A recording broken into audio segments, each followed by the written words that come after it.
دەبێت ژیان و دەسەڵاتی ڕێبەرانی کورد لە خزمەت خەڵک و نیشتماندا بێت. ساڵیادی کۆماری کوردستان و وانەیەکی مێژوویی پێشەوای شەهید. وەرن بە خاتری خوا چیتر دوژمنایەتی یەکتر مەکەن، یەک بگرن و پشت بە یەکتری ببەستن، لە بەرامبەر دوژمنی زاڵم و زۆرداردا بوەستنەوە. خۆتان بە خۆڕایی بە دوژمن مەفرۆشن. دوژمن هەر ئەوەندەیەوەی دەبێ تا کاری خۆیتان پێجێبەجێ دەکات، قەت بەزەی پێتاندا نایەتەوە و هەرگیزیش لە هیچ هەڵەیەکتان نابورێ. ڕەمزی سەرکەوتنی هەر گەلوونەتەوەیەک یەکگرتن و یەکبوونە، با ئێوەش وەکو هەموو گەلانی سەرڕووی زەوی چیتر ژێردەستە نەبن، با یەکگرتن و حەسوودی بە یەک نەبردن و خۆ نەفرۆشتن بە دوژمنان لە دژی نەتەوەکەمان دەتوانن ڕزگارتان بێت.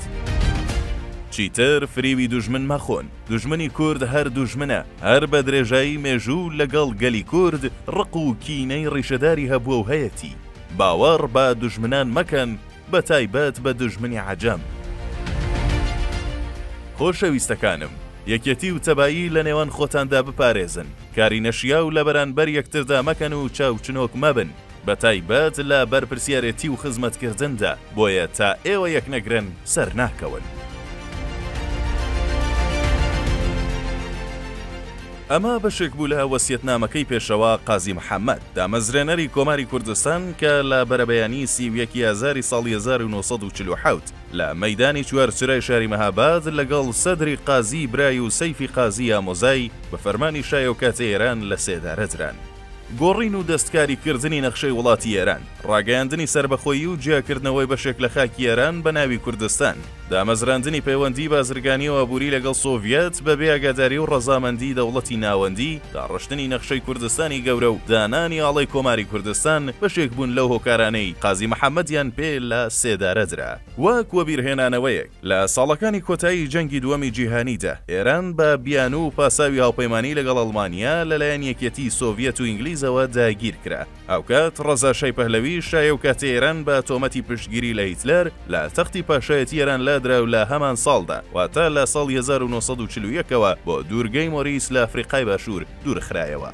ئەم پێشهاتە نوێیە واتە دروستبوونی بۆشایی لە دەسەڵاتی سیاسی ئێرانی پاش ڕەزاشای پەهلەوی و داگیرکردنی باکووری ئێران لەلایەن یەکێتی سۆڤیەتەوە لە پاڵ چالاکی نهێنی ڕێکخراوی ژێکاف، زمینەی بۆ دامەزراندنی دەسەڵاتی کوردی بە یارمەتی سۆڤیەت ڕەخساند.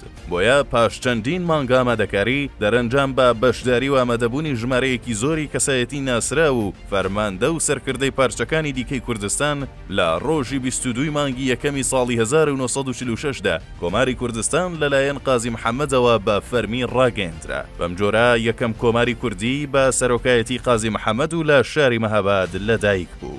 کۆماری کوردستان بۆ ماوەی 11 مانگ و 1 ڕۆژ بەردەوام بوو. لەو ماوەیەدا ژمارەیەک خزمەتی بەرچاوی بە فەرهەنگ و زمان و بە تایبەت مێژووی سیاسی کوردی پێشکەش کرد. لە ڕێکەوتی 23/12/1946دا سوپایەران گەیشتە ناو شاری مەهاباد و سەرکردەکانی کۆماری کوردستان دەست بەسەرکران. پاش 3 مانگ لە دەست بەسەرکرانیان لە چوارچرا لە سێدارەدران و بەم جۆرە تەمەنی کۆماری کوردستان کۆتایی هات. ئەوەش لەبیر نەکەین هاوکات لەگەڵ کۆماری کوردستان لە شاری تەورێزیش کۆماری ئەزەربایجان بە سەرۆکایەتی جەعفەر پیشەوەری ڕاگەیاندرا. پاش نزیکەی ساڵێک لە بۆشایی دەسەڵاتی ناوەندی دەرەنجام با ڕێکەوتنی قەوام سەرۆک وەزیرانی بازموونی ئەو کاتی ئێران لەگەڵ مۆسکۆ زەمینەی ڕوخانی هەردوو کۆمارەکە ڕەخسا و هەرزووش سوپای ئێران توانی بەرەو مەهاباد و تەورێز جوڵە بکات و کۆتایی بەم دوو کۆمارە کەم تەمەنە بێنێت.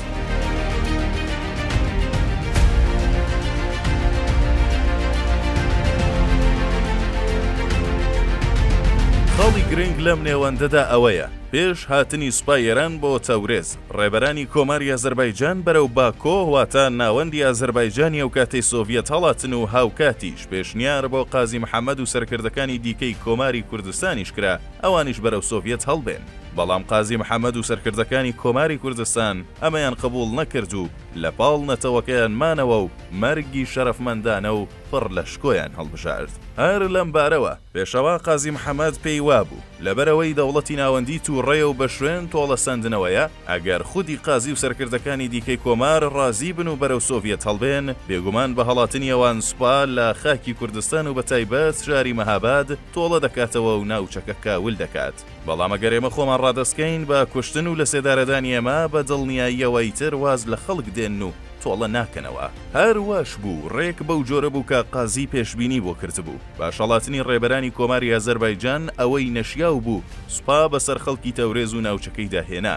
بەڵام بە پێچەوانەی ئازەربایجانەوە لە کوردستان بە دەست بەسەرکردن و دەرەنجام لە سێدارەدانی قازی محەممەد و ژمارەیەک وەزیر و فەرماندەی کۆمار سوپا تووڕەیی دامرکایەوە و ئیتر کەمترین زیانی بە خەڵکی کوردستان نەگەیاند. بەم جۆرە جیا لەو خزمەتانەی کۆمار و پێشەوا بە مێژووی کوردی کرد پێشەوا بە شەهیدبوونی شیوانەیەکی گەورە و پیرۆزی بۆ سەرجەم ڕێبەرانی سیاسی کوردستانی دوای خۆی پێشکەش کرد.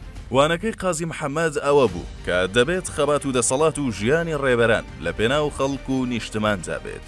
بە دڵنیاییەوە ئەمە گەورەترین و بەشکۆترین وانەی پێشەوا بوو بۆ کورد و سەرکردەکانی کورد کە دەبێت سەرمایە و تەنانەت ژیان و مەرگێوان لە پێناو مانەوەی نیشتمان و خەڵک و خاکی پیرۆزی کوردستاندا بێت کە مخابن دەمێکە بە پێشەوانەوەیە. هەموو شتێک و بەتایبەت نیشتمان و بەرژەوەندی نەتەوەی لە خزمەت ڕێبەران و بەرژەوەندی کەسیدایە. ئەماش هۆکاری سەرەکی پەرتەوازەیی و پارچە پارچەبوونی ئێستای ئێمەیە لە کوردستاندا.